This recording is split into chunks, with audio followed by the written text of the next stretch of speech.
আসসালামু আলাইকুম। আজকে আমরা তৃতীয় ব্যাচ আমাদের যে তৃতীয় ব্যাচ ফুটে বেরোয়েছে এটা নিয়ে আলোচনা করব। আমাদের এই প্রজেক্টটি তৃতীয় ব্যাচের রেজাল্ট খুব একটা ভালো না।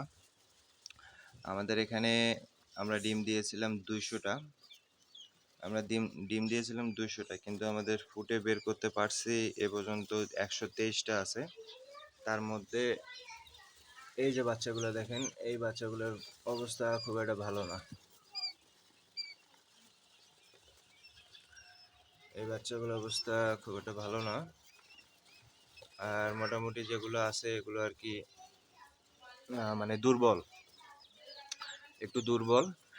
আর এই যে দুটো বাচ্চা, এই দুটো বাচ্চা আর কি প্যারালাইসিস আর কি।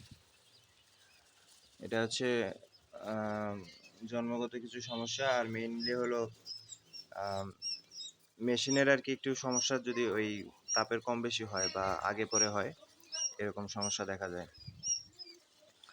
আজকের এখানে যারা হচ্ছে নতুন খামারি করবেন, তারা একটা জিনিস মাথায় রাখবেন যে সব ব্যাচ সেমভাবে হবে না।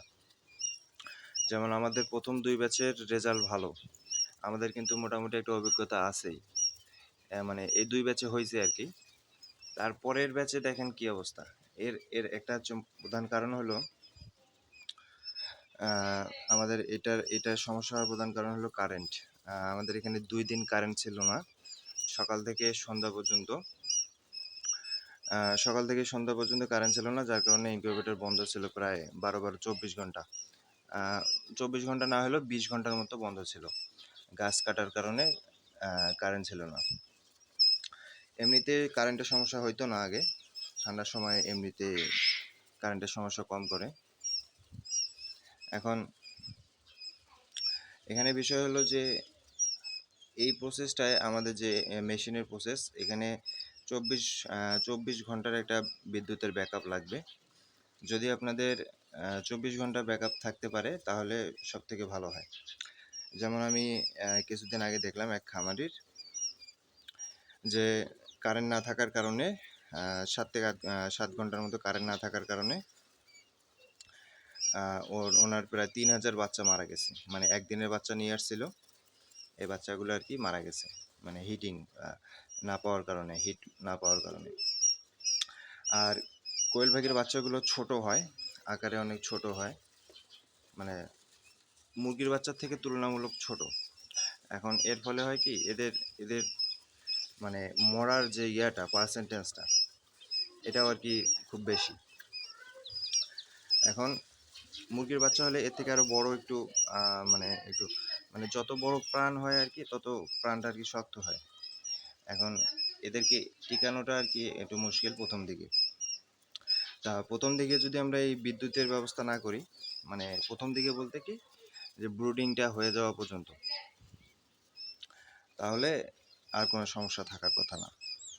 এখন মেইনলি বিষয় হলো যে বিদ্যুতের ব্যবস্থাটা 100% করতে হবে বাচ্চা উৎপাদনের ক্ষেত্রে। এটা 100%।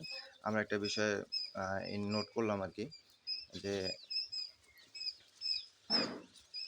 বিদ্যুতের ব্যাকআপ ছাড়া অন্তত বাংলাদেশে এই প্রসেস চালানো সম্ভব না, বা নিজস্ব কারেন্ট।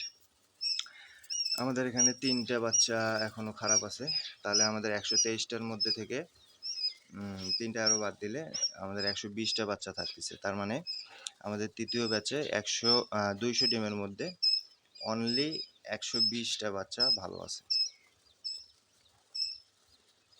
এই যে এদের ঠান্ডা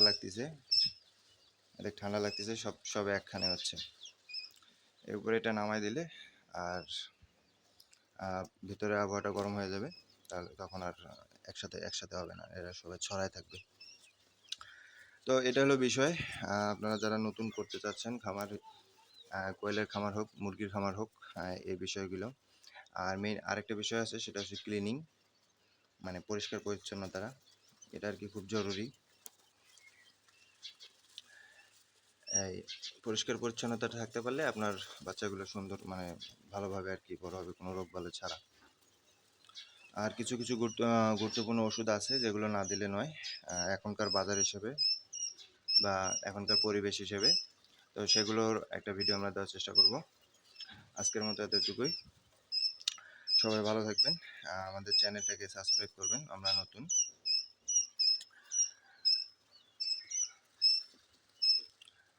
সবাইকে ধন্যবাদ।